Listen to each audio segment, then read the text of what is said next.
Ensuite, sous les arbres denses, par exemple les chênes, ok, ou si on a beaucoup de végétation. Normalement, troisième point, si votre kit a bien été fait, vous avez...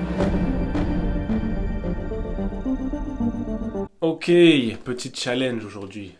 Quand c'est humide, quand il y a eu de la pluie, comment est-ce qu'on peut faire pour démarrer un feu?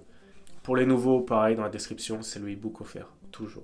Vous avez votre e-book offert, téléchargez-le, vous aurez les 6 fondamentaux du survivaliste. Et ceux qui sont intéressés pour rejoindre un groupe Facebook privé de survivalistes, qui comprennent un petit peu les mêmes choses que vous aurez aussi une invitation, c'est le premier lien. Faire un feu dans un environnement humide, c'est bien quelque chose de très challengeant. C'est pas évident, c'est pas facile, c'est beaucoup de persévérance, beaucoup de patience. Mais il y a quelques tips, quelques infos à savoir pour maximiser ses chances. Je vais vous expliquer un petit peu tout ça. La première chose, pour faire un feu, on a besoin de quoi? On a besoin de bois, ou de carton, ou de papier, tout ce qui pourrait prendre feu. Quand on est en forêt, on va principalement utiliser du bois. Et quand on est en ville, on va utiliser tout ce qui brûle. Par contre, attention aux fumées qui peuvent être toxiques. Tout ce qui est pneus et compagnie, sacs poubelles, là on va faire attention. Quand on est en forêt, pour trouver du bois sec, alors que c'est humide, alors qu'il a plu, il y a 2-3 choses à savoir. La première chose déjà, c'est qu'il faut comprendre que le bois, il est trempé, mais le bois mort aux arbres est un petit peu moins humide. Attention, il ne sera pas sec, mais il sera un peu moins humide. Par contre, le bois qui est au sol, le bois mort, quand il y a eu la pluie ou quand il y a eu l'humidité, là pour le coup, il est trop humide. Et donc ça va être très compliqué de faire un feu avec ça.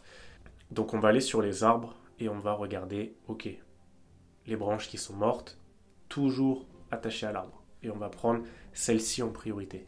Ensuite, sous les arbres denses, par exemple les chênes, okay, ou si on a beaucoup de végétation sur les arbres. Ce qui peut être intéressant, c'est de regarder si le bois il est plus sec. Les arbres, ils font un abri naturel anti-pluie. Voilà. En général, quand on est dans une forêt qui pleut, on a moins la pluie que sur un ciel qui est dégagé. Enfin, un ciel où il n'y a rien au-dessus. Ça paraît normal. Donc le bois, c'est pareil. Il sera un petit peu moins humide, même si l'air sera chargé en humidité, on pourra quand même essayer de tirer son épingle du jeu. Ensuite, on a les caves et on a les grottes. Ça, c'est pas très courant, il n'y en a pas dans toutes les forêts, mais du bois à l'intérieur, effectivement, sera sec. Voilà. Même s'il y a l'humidité dans l'air, le bois prendra beaucoup plus facilement. Maintenant qu'on a notre bois un peu humide, ce qu'on va faire, c'est qu'on va surélever. On va faire une petite plateforme. On va surélever le bois, on va surélever le feu, et on va mettre le bois dessus. Pourquoi est-ce qu'on fait ça?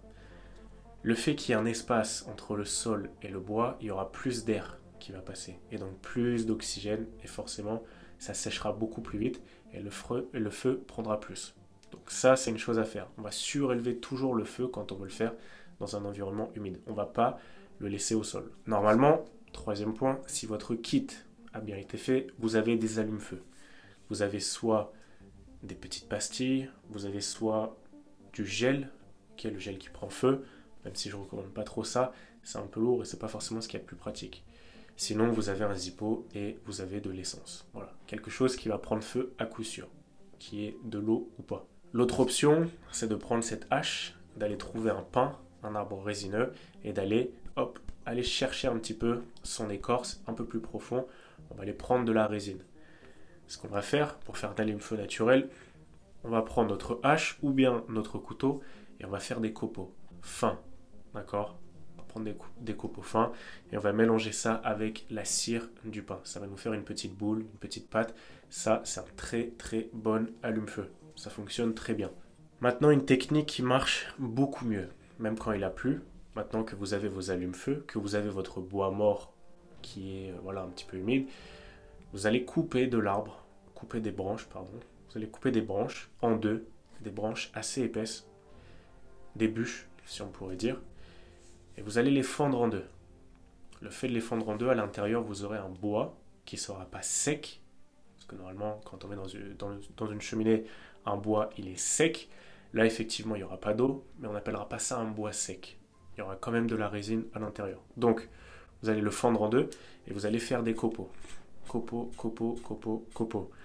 À partir de là, on aura quelque chose de solide pour pouvoir faire un feu. Donc, on a surélevé notre feu.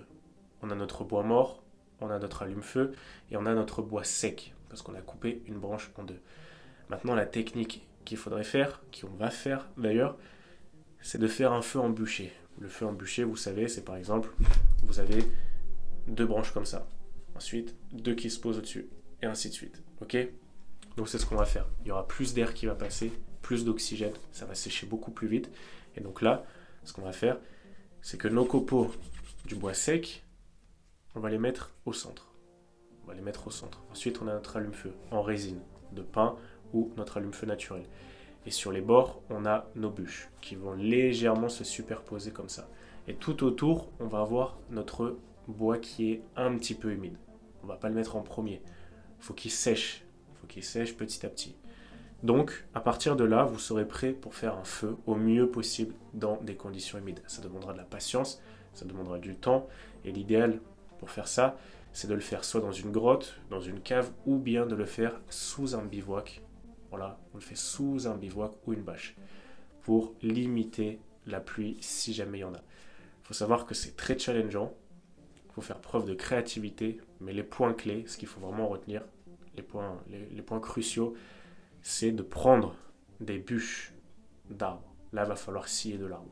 Voilà, je suis désolé, ceux qui veulent protéger la nature, si vous voulez vraiment faire un feu, il va falloir scier des branches qui sont encore vivantes. Parce que sinon, le bois mort prend beaucoup plus l'humidité. Et à partir de là, beaucoup de copeaux assez solides. Il ne faut pas que ça brûle trop rapidement.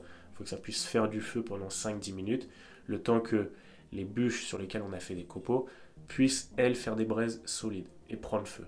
Et là, à côté, on a tout notre bois mort, notre bois un petit peu humide, qui va sécher et ensuite va prendre le relais. Et à partir de là, il va falloir faire une noria, comment on pourrait dire, une rotation qui soit permanente pour que le bois humide commence petit à petit à sécher. Donc là, dans un environnement humide, ça va être beaucoup d'entretien, énormément d'entretien. J'espère que cette vidéo vous a plu. Abonnez-vous, likez et je vous dis à très bientôt. Ciao.